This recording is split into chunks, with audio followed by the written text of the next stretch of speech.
All right, so here we have, do we want to point it to? Sorry, just a sec. Yeah. No worries. All good. Let me turn on the stream on here.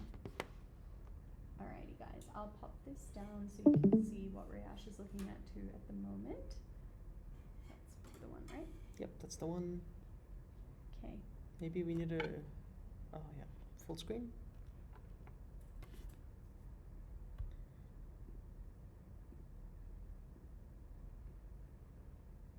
Yep. That should be good. All right, can you guys see what I've written on there? My annotation showing, because I'm writing on screen. Did you just write hello? Yes, Yeah. that's it. Awesome. Okay, so this question is asking us, well, we have a diagram, but it is blocked because of copyright. But it says the diagram shows components with the innate immune system in humans. It says to state the role of two components that protect against infection. Okay, so I am going to assume that this diagram, because I do not have it, I will be mentioning the first line and the second line of defense. So just to recall, when we think about the innate immune system, this is going to be a part of the immune system that is, well, present at birth. And more importantly, it is going to be non-specific to the pathogen that you're encountering.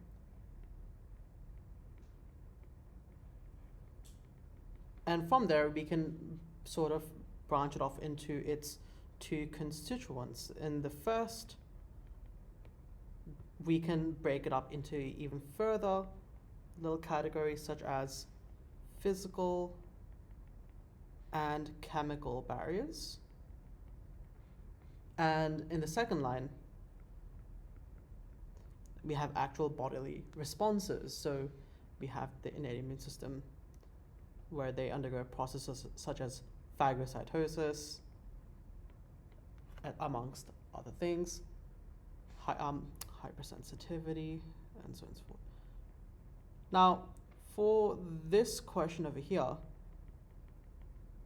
it asks us to state. So we can sort of say that this is like a NESA verb akin to identify. And so you're just going to be showing me or telling me in a sentence or two what the component does and its mechanism in protecting against infection.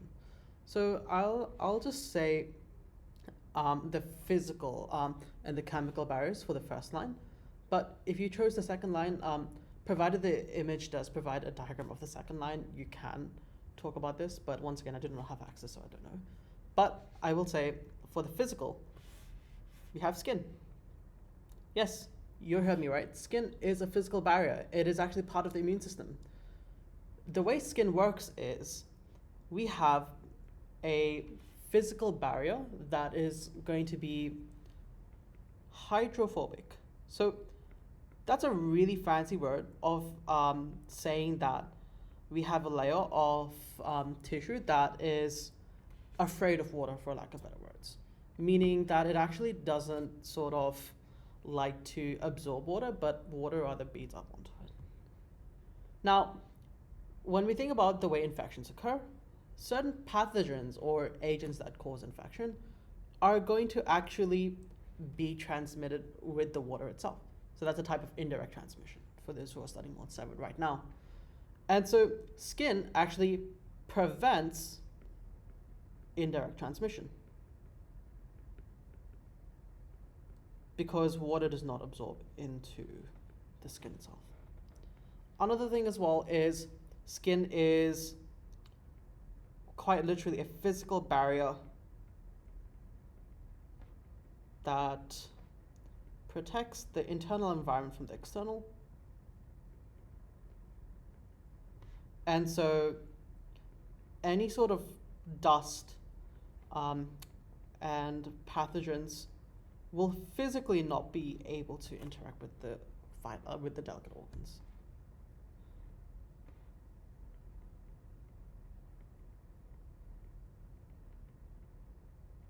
Like so. Is it showing my annotations, by the way? Yes, yeah, it should Beautiful. be. I'm gonna try and get it a little bit higher. Wait, do we want to use the little box there to Yeah, hoist it up? I'll I don't try. want you to hold the No, laptop that's up. okay. No. No worries. Because the problem is that this is too high. Anyway, so I'll continue on. There are other reasons as well, but you can just stick with 1 or 2 examples. So it's 2 marks, right? So 2 marks and 2 different components, meaning that you can get away with having just 1 justification per mechanism or component. Also, for those who do not know, you can get all of these annotations. I will be uploading it onto the classroom, the Discord. The annotations, all the physical writings that I make on my screen will be available to you. And so for you to access that, you'll have to join the Discord, you know? So come on board. We upload notes every week, and we upload a lot of resources that, you know, help you. They're free, so who doesn't like free stuff, right? Yeah. So Exactly. I was just saying that Is this better, guys? I think that's a bit better. Chat, do we think that's better, or we need more books? I'll be back. what we're doing is we're stacking books on top of books so that you guys can get a better view. The dedication. I know, right? The dedication. I hope you guys appreciate it. Anyways, so then what we're going to be doing is we're going to be talking about the next method of how the immune system, or the innate immune system, protects against infection. So the next one, because I've mentioned a physical barrier, I might as well mention a chemical barrier. So I'm going to have things like, the stomach acid be a really good component of this.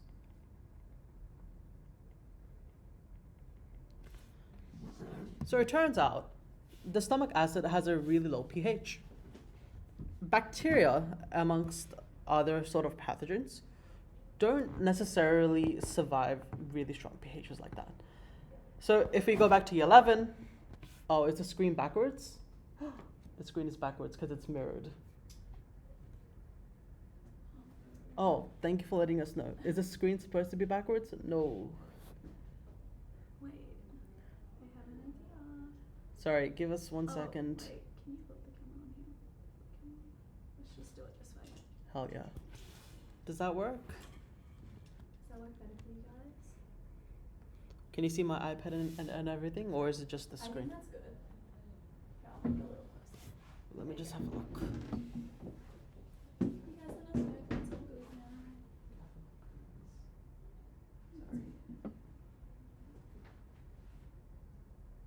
Sorry. Is it better now? Beautiful. Okay.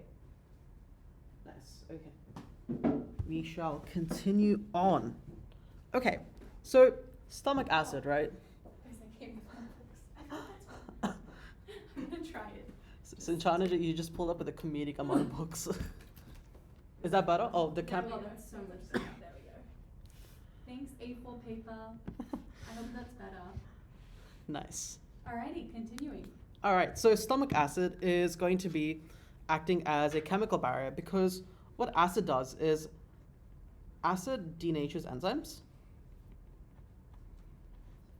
and it denatures the pathogen's enzymes specifically. So the vital sort of proteins that the pathogen will need to survive with are now literally rendered useless because the pH of the stomach acid just destroys it. And so as a result, this kills the pathogen.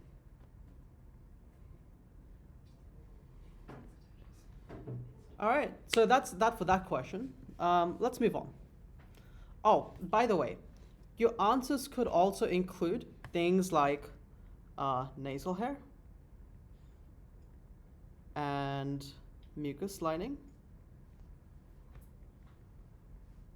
There's a really fancy word we can sort of say this with.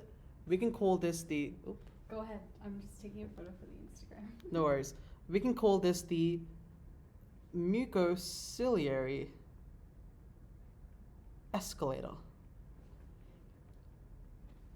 And you can Google that word, but all that means is if I have the esophagus, right, like so, and if I have cells that have these hair-like protrusions that line the cavity, these hair-like protrusions are called cilia.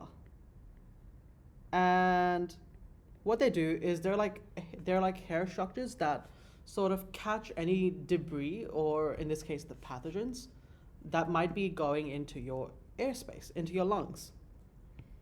Paired with cells that produce mucus, let's say in red, called mucus cells, like goblet cells, these cells produce a thick, sticky substance that coats the esophageal tract. And these hair-like structures over here, called cilia, they ensure that the movement is always towards the entrance of the mouth, meaning that the mucus is also going to be moving towards the mouth. And so this is like a sticky trap for any sort of pathogens that like to, swim down and, try and infect the body. So let's just say if there's like a bacteria that's stuck over here, well, that bacteria can't physically go anywhere else now. So it'll just keep on going upwards. And then we cough it out and we sneeze it out. So you can have that as an answer. You can also have things like the urinary tract as well.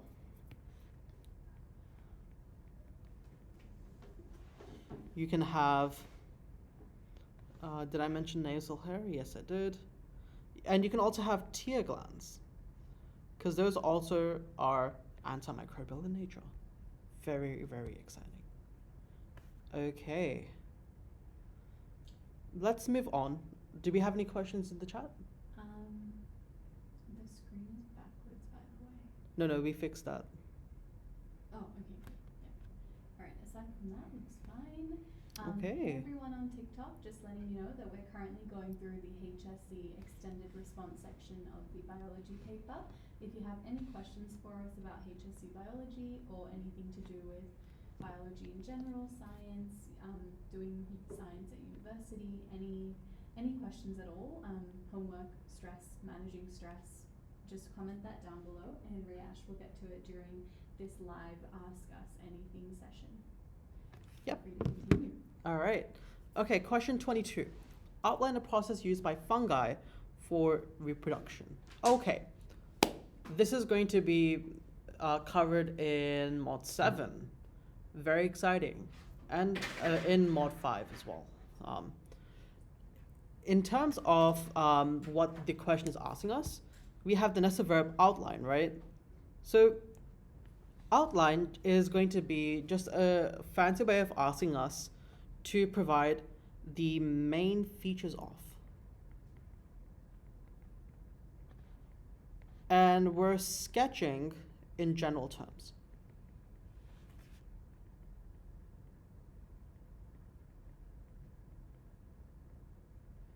All right, so what that means is we don't want to be yapping on for too long, but we want to be providing enough detail that gets the answer to the point that the marker is trying to read.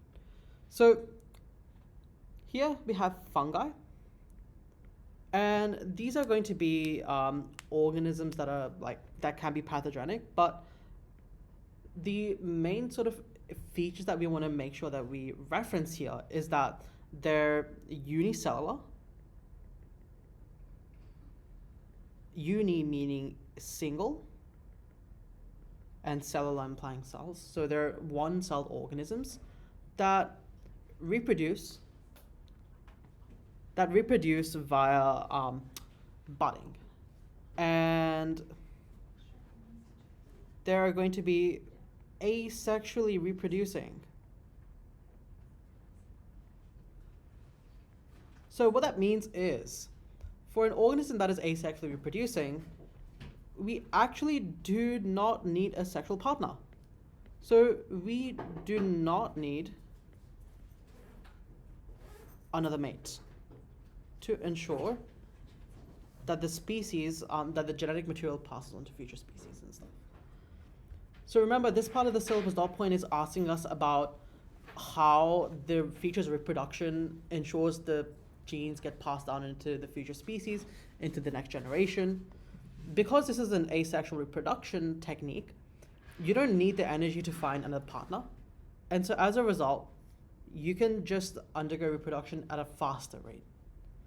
Now, the way that I'm going to answer this question is that it says this is 2 marks, right? So I'm going to have 1 mark per example. So I'm going to have maybe I'll reference an organism like yeast. And I'm going to reference things like another organism like mushrooms. So yeast are going to be undergoing the asexual reproduction.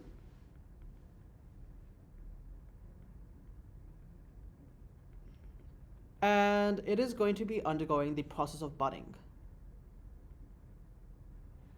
And the idea of budding is where we have daughter cells growing off parent cells. We have essentially all the information inside the DNA in the parent cell being replicated, so DNA replication occurs. All of the organelles inside the parent cell also get replicated. And what happens is the organism, the parent organism, is going to have little buds spore off, little buds sort of form off on the sides of their main body, which is going to then keep on growing in size until that small bud becomes a large bud, and then that large bud will snap off that main parent, and that'll then produce the organism, that the new organism is going to be identical to the main parent. Now, once again, for this one, you want to make sure that you want to emphasize that this is asexual, and because it is asexual, this is going to mean that the parent is identical to daughter.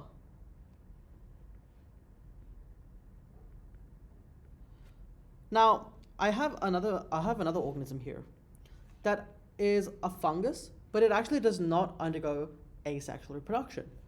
This is an organism that actually undergoes a sexual reproduction, and this is going to be through these spores. So mushrooms are going to be an organism that produce these thing called myospores. Myo implying that we have the asexual reproduction tool to produce gametes like meiosis that we learn in mod 5, sorry. And spores meaning that these are going to be little these are going to be the gametes that sort of float off into the environment. Now, mushrooms can actually reproduce sexually, and these produce haploid spores that will germinate into mycelium, and these then will sort of reproduce and will reproduce with other mycelium to then produce a new diploid fruiting body.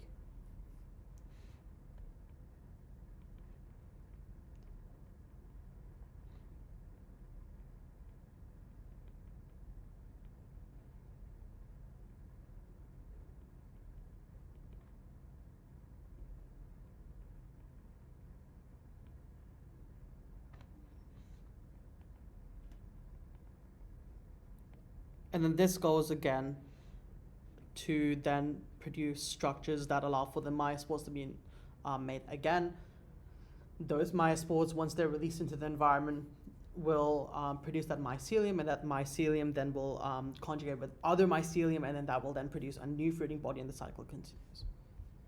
So that's how I would approach this question over there. Nice. All right. I'm going to see if I can find a bigger response, but so far these are very sort of short answer question style. For this one, I'll finish question 22 and then I'll move on to a bigger question. It says to outline an adaptation in a pathogen that facilitates transmission between hosts.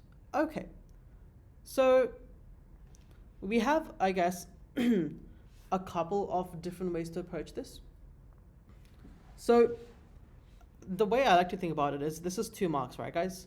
And so 2 marks means that we can have 2 examples that satisfy the outline definition. And in this case, I like to think about 2 main cases. The first one are viruses. So viruses are actually really interesting. So because what viruses do is they go and they cause infection, right? They infect cells.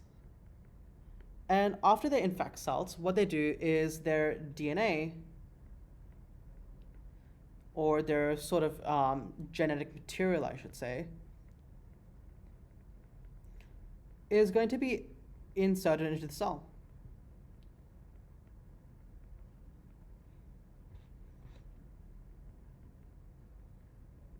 After this has been inserted into the cell, what happens is this genetic material will then go into the replicative machinery and will take over the ribosomes. And it'll use the ribosomes to produce new viruses. So it will use mRNA to produce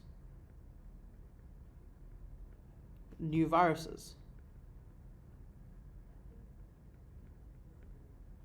And then for this one over here, once it then produces a new virus, the viruses will keep on accumulating inside the main host.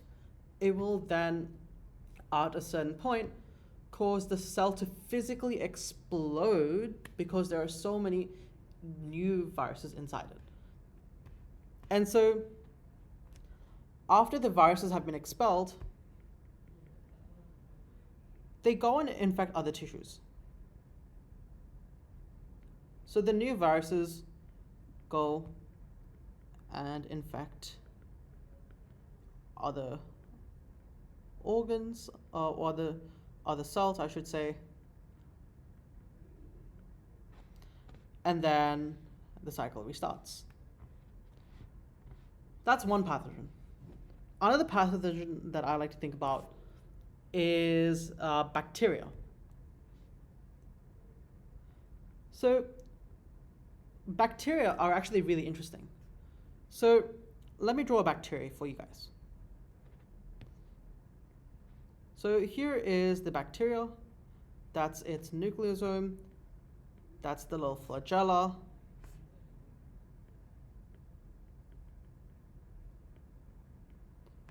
But on the bacteria itself, you will have these tiny little foots that are going to extrude off the cell itself, and we call them fimbriae.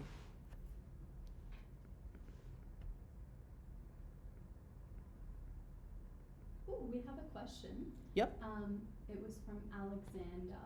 Mm-hmm. He asked, can you explain the harmful consequences of the DSM splitting bipolar and unipolar depression? Oh. I don't know if that's in direct relation to biology. So explain the direct consequences of what again, sorry? The DSM splitting bipolar and unipolar depression. That would not be syllabus, but I can address that in the frequently asked questions. Yeah. Just for the sake of, I do have an answer for that, but I will answer that in the frequently asked question section. Yes. Is it okay if we can write that down? No worries. Just for the sake of continuity, that's a great question though. A little bit out of syllabus. I'm gonna be real. A little bit. But that's okay. I'm happy to answer it. Yeah, go ahead. So, as I was saying, these little fimbriae will essentially attach to structures, and specifically some bacteria in urinary tracts will have really specialized fimbriae that are actually attached to the urethra. And by attaching to the urinary tracts, you can actually cause a perpetual infection.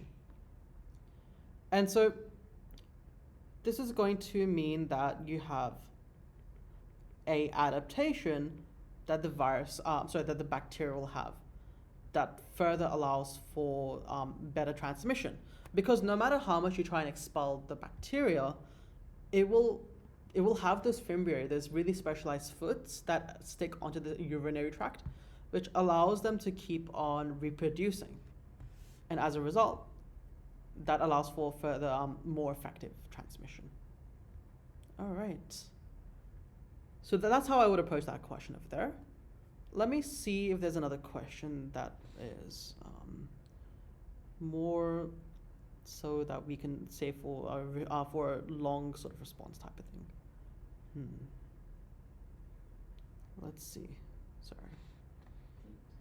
No worries. Again, just to anyone on the TikTok live, if you have any questions related to HSC biology, biology in general, school, life, tips and tricks, anything that you'd like some assistance on, Rayash is one of our star tutors and he's online for the next 20 minutes. So if you have any questions at all, drop them in the comments and we'll be sure to go through them during our frequently asked questions part of this AMA. Hell yeah. All right. I might go through question 30 as well. Go for it. But I might go through question 26 first. So, question 26. The diagram shows the steps in which LASIK is done. So, laser-assisted in situ keratomyolysis surgery. So, compare the LASIK technology shown with one other technology that can be used to treat a named visual disorder. Okay. So, we can say that LASIK is able to treat visual disorders such as myopia,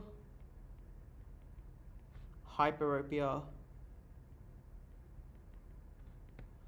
so on and so forth. I'm gonna just stick with myopia, for instance, all right? So when we do this question over here, it asks us for compare, right? So you want to be essentially looking at what compare is as a NESA verb. Compare is asking us to show how things are similar or different. So you might be wondering, how does this refer to like, contrast, right? Well, contrast is more so focusing on the differences. So it's more so emphasizing how things are opposite.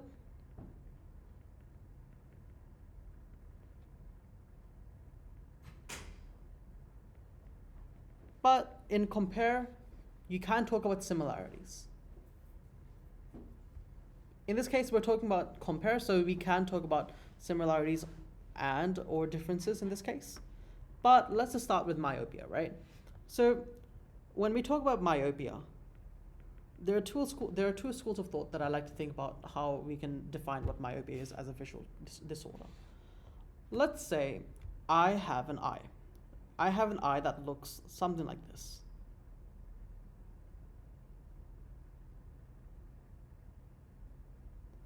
Now, myopia is going to be a visual disorder where we define the sort of either the eye's power to correct the focal length to be too strong, or the idea is that if we have like a lens over here, let me just quickly annotate the diagram over here.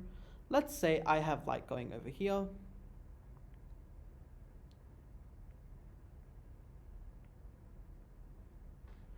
Now, myopia can either be that this lens over here causes the light to bend too fast. What that means is the focal point where light actually bends is actually before where it needs to hit, which is this little structure in the back called the retina. the myopia could be caused by the light being bent too fast. And this is caused by any sort of pathology with the lens itself. Well, you're in luck, because LASIK is actually a technology that fixes the shape of the lens itself. So when we want to think about how we treat myopia, we want to make sure that we correct where the light diverges, right? And so as a result, what you want to be doing is you want to be using a concave lens. And so by doing so, the concave lens will allow the light to actually bend further backwards, meaning it'll reduce the strength of which it'll reduce the strength in which the lens is bending the light, and as a result, that will allow for the technology to be treated. But just really quickly, sure. We had someone ask why we're already going through the Module 8 content. Just to clarify, we are currently going through the HSC 2025 paper. Yes. Did you want to clarify that at all? Or? Yeah. So my understanding was that this AMA was centered around going through the HSC 2025 paper. As a consequence, that does include content that is not just covered in the first module in Year 12, which is Mod 5. Yeah, But exactly. would they like me to cover more Mod 5 stuff? That's okay. They just said thank you. That helps so much. Okay. Yeah. Awesome. If you had any questions for Rayash, even if it is from a different module, please Yeah. let us know. He's more than happy to walk you through it during Yeah. his free live. Please. Yeah. But yeah, just in the meantime, he's just going through this paper to hopefully help in the long term, and it will be uploaded as a recording as well onto our Discord, so you can play it back when you need to. That's right. And upon looking at the diagram, at the questions in the paper, I hate to break it to you, there isn't too much Mod 5. It's all Mod 7 and Mod 8, and some Mod 6. Mm-hmm. In fact, I think this is probably one of the only questions for Mod 5. I haven't checked the multiple choice, but this is Mod 8. This is Mod 8. This is also Mod 8. Oh my god. Oh, hold on. Maybe I'll go through question 27. Sure. That's an example. All right. Yeah. Okay, beautiful. As I was saying, so when we talk about how we actually structure this response, right? First, I must say that we want to define myopia. So define myopia, and we say that this is a short-sightedness. Sorry, just really quickly. Okay. Jane is asking, where do we learn about myopia in biology? Good question. You learn myopia in Module 8, and you learn it in the diseases, and that's in the Module 8.5 section of the syllabus. Mm-hmm. So I'll write it over here. In 8.5, you learn about the ears, the eyes, and my favorite, the kidneys. I love kidneys. Very cool. Very, very nice. So that's where we cover it in. I understand that some people might not be doing this right now. In fact, I actually have one of my students in my Saturday class that are actually doing this content. Nice. So some schools have taught it a bit differently. I've taught at other schools as well. I'm not going to name drop them, but I know they don't follow the conventional sort of Mod 5 to 8 structure. So I mean, I guess it makes sense for us to do it in this sort of shape. Anyways, Awesome. No worries. Sorry, And if Jane just said, thanks so much. I'm just starting the Year 12 courses this term. hell yeah, That's awesome. What does your school do it? What order do they do it at? like mine or Jane's school. I'd love to know. yeah, I'm so curious. You'd be surprised. I mean, from experience of teaching the syllabus at different schools. Some schools like doing it Module 8, then 5, then Mm-hmm. 6, then 7. But some schools like doing Mod 7 first, and then 5, 6, 8. Okay. But generally, in the school that I studied at from HSC, as well as the ones that I've taught at, we've done it in 5 to 8 structure. Cool. Okay. Yeah.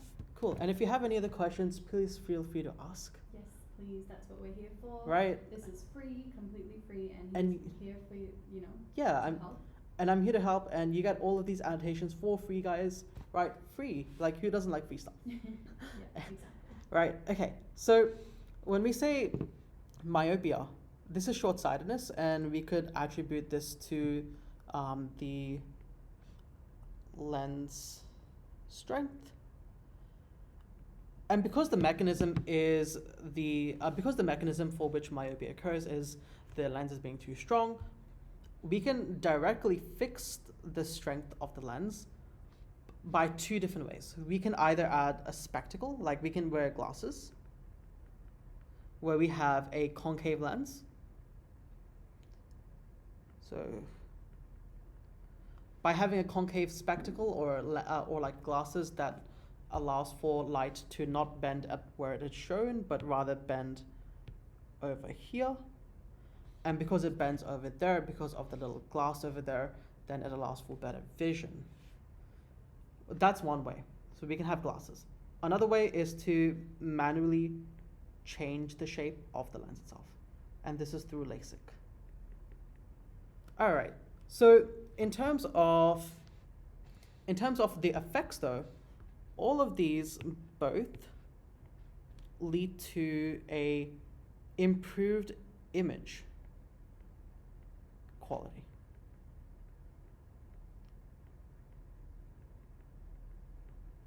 Now, in terms of which one's better or worse, I'm going to be honest, if you can afford LASIK, do it.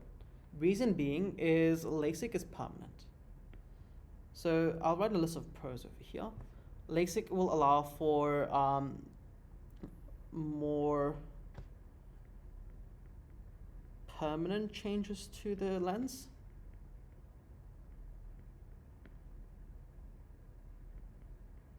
Sorry, to the cornea.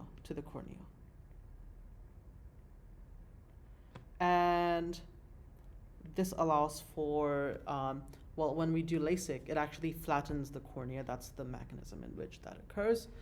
And as a result, that then leads to the reduced focal strength of the light, well, I should say refractive strength more so, really, to be accurate.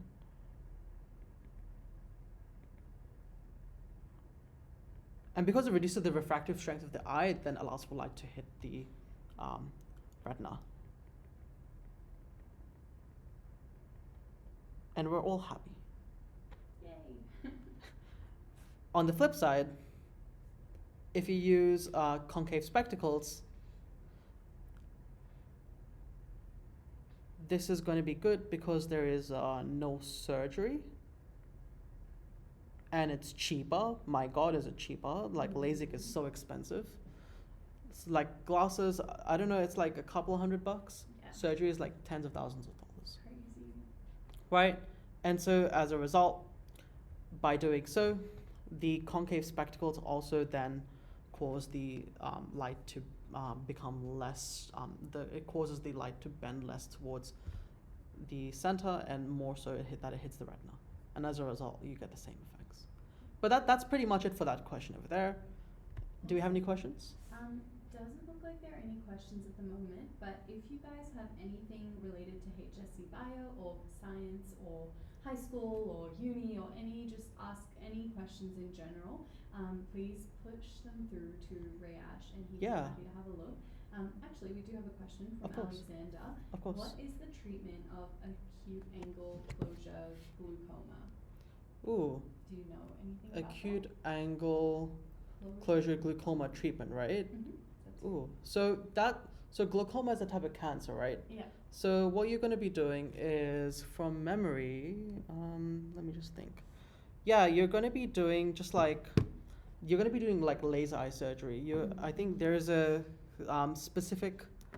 Are you guys able to see my screen over there? Yeah. Beautiful. There is a surgery called laser peripheral. Oh, sorry, it's still on your. Oh. No worries. I can just share my entire screen then. Hold on. Change stream to the entire. Let's change stream to this one over here. So, for this one over here, you can use this specific procedure, laser peripheral iridotomy, and what that does is it just allows for the reduced pressure in the eye, and that is the sort of mechanism in which that glaucoma occurs in. And so, as a result, here's that little diagram over there. Gemini's done a really nice job of summarizing it there for me. But In terms of syllabus, this is going to be a little out of the syllabus. Yeah. The reason being is if I pull up the HSC Bio syllabus, you only need to look at things like myopia, hyperopia, and stuff like that. I'll need to download it. I mean, it's fine. But, oops, let me just reshare my screen. It's all good. But in terms of that, like, I hope that answered the question. Yeah, I think so. No worries. Any other questions? Not at the moment. If Mm. anyone has any questions for Rayash in terms of HSC Biology, Year 12 Bio, anything like that, please let us know. Alexander asked again, do we need to know about pinhole correction? Not for HSC. For uni, you can. Yeah. See, these are things I studied in my anatomical pathology education at UNSW, Awesome. which is like giving me a good run back to first year. Yeah. But nothing in HSC stuff. Yes, okay. Perfect. All right, so here we have time for one more question, I think. So this is a big one, 6 markers. So the table shows the number of eggs produced by females in 2 different groups. Okay, so oops. Here we have a group A and group B. So in group A, we have the monotremes, we have snakes and birds. Now they produce marginally less number of eggs. Sorry? No, just making sure we're still recording. Yep. We produce marginally less number of eggs in contrast to group B. Huh, that's interesting. So that tells me that there is some sort of internal versus external type of situation going on here. And coincidentally, the question asks me to compare the types of fertilization that occur in group A and group B animals with reference to the data provided. Okay, so first and foremost, the group A is, I'm gonna separate it like this. Group A and group B. Group A, from the get-go, are going to be animals that are going to utilize internal fertilization. Sorry, just while you're typing that up, Jane has asked another question. Okay. How should I make, so how should I ensure that I understand the content in bio? Do I use Atomy or anything else you recommend? Ooh, I really like how they mentioned Atomy. So for those who don't know, Atomy is a little software that, well, it's a website that sometimes teachers will get the students to use. It's like EdRoller, but for bio. Awesome. For those who don't know what EdRoller is, it's like a short form content. Yeah. Atomy is a really nice way of just solidifying the content. Like if you want to make sure you get a general grasp of it. To answer the question of how do I actually understand the content, the best way that I did when I was a student is I tried to just understand how the process worked. So if the process involved a serious number of steps, I tried to understand, okay, what is the importance of these steps?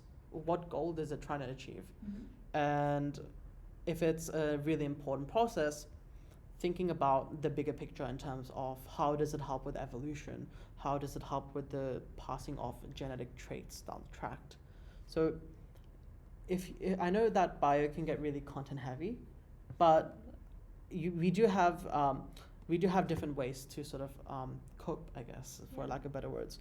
And by doing those sort of things, by understanding how the process occurs, or more so looking at the bigger picture, I think that'll help quite a bit. Yeah. Does that answer your question? Yeah, please let us know, Jane. Just as a side note as well, I'm not sure if this will be helpful to you or not, but we do have something called the Biology Key Point Guides. I think you have a tab open for it. Yes, I able do. to share. But essentially it is a step-by-step key point guide which walks you through all the HSC syllabus dot points, which means that it tells you pretty much everything you need to know in regards to the syllabus, which is what you're being tested about. So it has examples, it tells you the kind of things you should be looking out for, and it's just like a really good resource overall. I do think it is in our link on TikTok, it should be, but they retail for about $30 or so, which isn't bad at all, and it would be a really good way for you to just consolidate your notes without having to kind of, freehand it. I think that can be daunting on its own. But yeah, Not sure if that is relevant to you, but if it is, I think it's in our link in bio, so definitely have a look at that if you Yes. want to. Because as if you can see my tab, You cannot. oh, I think you'll have to end this stream in order for us Oh. there we go, yeah. right, sorry, I was showing the wrong tab. As you can see over here, I went through the whole thing. You have to pay for it, but I can show you a sneak peek of what the general structure is. Mhm. It's really, really nice. We've got condensed notes, like what your teacher would do. When I was a student myself, I had a copy of these as well, and I'm gonna be real, it really did help Mhm. because I didn't want to make all the notes because that itself is a big issue. Very Big issue. time-consuming. And it's time consuming is the main reason why, Yeah. right? Yeah. Um, Jane is just yeah. saying as well that her teacher hands out printed PowerPoint slides, and she Oh. does rewrite that, but she finds that that's quite time costly. Yeah, that's right. Yeah, PowerPoint slides, albeit they are very dense. Mhm. The purpose of a key points guide is so that we have a summarized version just to give you, as I said, the key points to answering the NESA verbs or the syllabus stop points. Like if it asks us to explain the mechanisms of reproduction that confer yada yada yada yada yada, we have very condensed notes that give us the answer there. Like we have a very nice sort of format throughout the book, etc. like so, and we have really nice diagrams as well.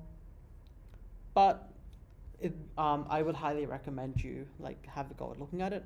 It's Mhm. for all the syllabus stop points. Yeah, and if you are unsure and are around one of our centres, the Dinix tutoring ones, you Yeah. can stop by and they usually have a hard copy so you can have a look before you buy it if you want to as well. Hell yeah. Awesome. Well guys, we have technically about 4 minutes left. We might stay on a little bit longer if you want to finish up with this question the best you can. Sure. I'll be fast. Yeah. All right, so It's okay. I'll continue on then. So this is 6 marks, right?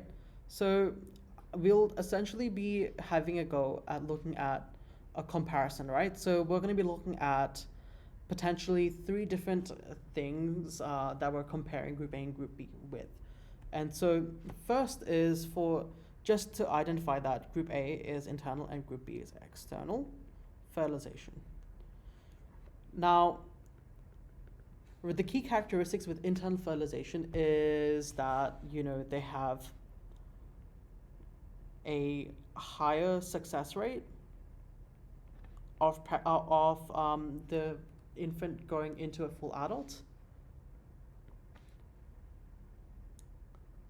So therefore, the survival rate, I can just abbreviate it as that, is going to be so much higher. The reason it's higher is for a couple of reasons. First and foremost, when you compare internal to external fertilization is going to be fertilization that occurs inside the female's body. And because it is inside the mother is there to physically protect the organisms from any sort of threats. And so the protection offered by the mother post-birth as well, because chances are the mother will nurse the baby and give it the tools and kits to survive out there on their own. That protection there itself is such a big improvement in survival rates. Another thing as well is we get, in terms of external fertilization, to mirror that, there is lower survival. Reason being is that there is no sort of parent that is there to support the organism after it is born. And because there is no parent support, that means that there is no protection. So therefore, that means that they're really susceptible to any predators going into them and consuming them. Interestingly enough, because we know that there is a low survival rate, to offset that, there is a higher number of organisms that are born per individual external fertilizer. And so there is a high volume of zygotes that are produced. Zygotes meaning the sort of baby organisms that are just like that, like 1 cell old. Now, in terms of continuing the response, because there is protection, there is high survival, right? Another benefit of internal fertilization is that we still get a moist environment. Now, with reproduction, we want a moist environment so that the gametes, the sperm and the egg, they do not dry out. That's why external fertilization is so good, because the reason that external fertilization exists is because the body of water, in this case like the ocean or a lake, ensures that the gametes itself does not dry out, because it is literally submerged inside water. And so as a result, that is one good thing as well. There is a vast moist environment.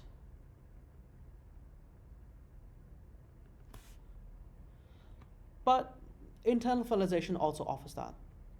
And as a result, we get those criteria checked off. Now, in terms of like the organisms, we can see how that is done. Snakes are going to be examples of an organism that I'll talk about.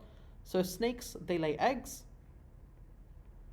Eggs are, as you know, they're a hard exterior, but inside it's fluid filled, it's moist, it's nutrient rich, and as a result, we get the benefit of them being on land, which then allows them to be more, which allows them to evolve into more specialized structures, rather than just being stuck in the ocean, if that makes sense.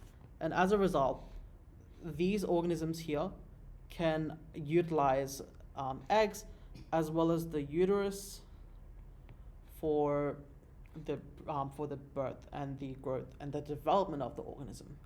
In contrast, these organisms cannot. So crabs, sea urchins, and squid do not have those internal environments that allow them for more protection and so on and so forth. All right. And one more thing as well is this number of organisms, and then we'll wrap it up there. Internal fertilization is going to be using the uterus for the production on and the growth of the organism. Now, the uterus is limited in terms of its capacity to carry organisms. And the uterus cannot carry many organisms.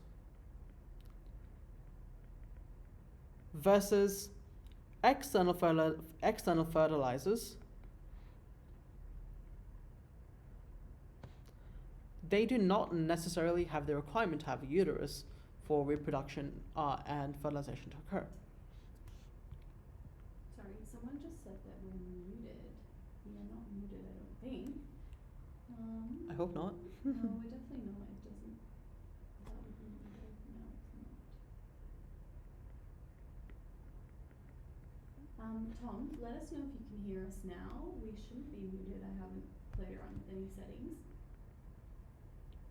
Oh, on the Discord. Oh, am I muted on the? I am muted on the Discord. Okay, thanks, Tom. Thanks for letting us know. I think he's updated that now. Oh, but it's. Okay. Yep. Can you do it now? Ah, that's why. Yep, that's why. Alright. Sorry, give me 1 sec. Maybe mute your laptop. Yep. Okay, can you hear me now? Yeah, Tom, let us know if you can hear us on the Discord now, please. I don't see anyone else on the I Discord. don't see that there's anyone else on the I just see server. Shreya. That was me. Alright. Oh, good. Okay. Yeah, okay, he can now. Sorry, thanks for that. Thanks for letting us know. No worries. Okay, nearly done. And because there is no uterus, there is no need for there's no requirement for a capacity for a cap on the capacity of organisms to produce.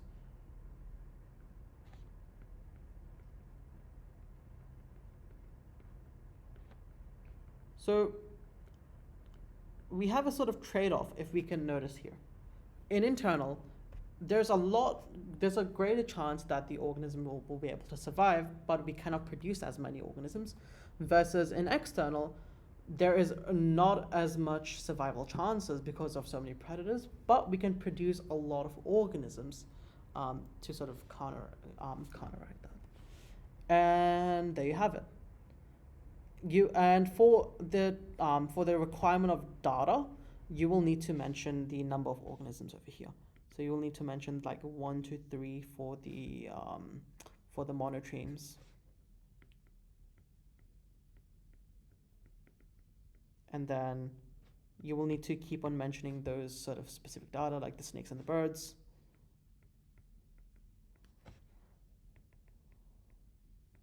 And then for the external, you would mention the crabs, the sea urchins, and the squid.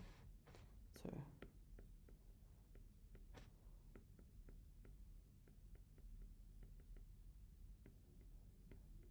okay, that's it. That's the response.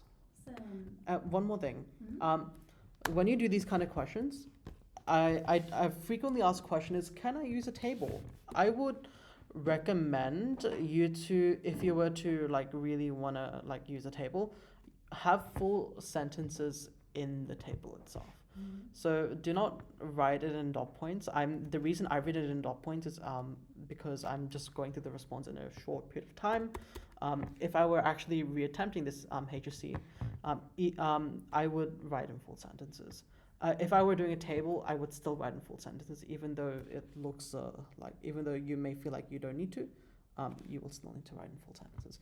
But you can use a table for sure, absolutely. And I think tables are really nice, even graphs. But this question doesn't need a graph. But like, if question requires a graph, then I would highly recommend you use that. Mm-hmm. But tables for these kind of questions is perfect. Awesome. Alrighty. We'll just hang back for another 2 minutes. If anyone has any other questions for us on the TikTok or on the Discord, let us know if there's anything that you were hoping to have answered today, and we'll be here to answer that one for you. But yeah, this was our biology Ask Us Anything session. Do you mind closing the stream? Oh, yeah. So that we can do a little send off on. Do I turn off this office as well? You can keep the recording going and go back to Discord. And then let's just Perfect. Awesome. No Alright, worries. Let me just. Hey guys, well, you can see us. we have no idea. But let me just So many get books. through my stack of books. The key points. Exactly. All right. All right. Awesome. Thank you very much, everybody, for attending our live Ask Us Anything session today. Hopefully you found the going through of the extended response section of the HSC Bio paper from 2025 helpful. Thank you so much for your time today. No worries. You did such a great job. Thank Rayash you. is one of our star tutors. Thank so you. having him on today was a really big deal. In Oh, case really? you didn't know. Thank you. You're too kind. You're too kind. Did you have anything else that you'd like to say before we Yeah, sure. wrap up? Just a minute. I'll take because I know you have to go home as well. Yeah, that's okay. Yeah. So for HSC Bio, just hang in there. You'll get through there. I got through there when I was also a HSC kid. One thing I often found helpful was just to understand how processes work, especially when you're making notes as well. Don't worry too much about making notes, but rather work on how you apply what you know. From tutoring like hundreds of students, and including myself, as someone who got a band 6 in biology, I can tell you for a fact that it's not necessarily how much you remember, but it's about how you apply what you remember. You can remember like not as much information as someone who remembers everything, but it always boils down to how you answer the question. So if you were able to use the information to apply it to a new scenario or to a new context, then that'll get you so much more marks than someone who remembers everything and isn't able to answer the question. But just hang in there. You'll get through it. Only one more year left, but I truly hope you enjoy the experience of HSC Biology, and I hope you enjoyed the seminar as well. Awesome. Thank Okay. you very much. Thank you. Thank you. You're welcome to hop off that one. And No worries.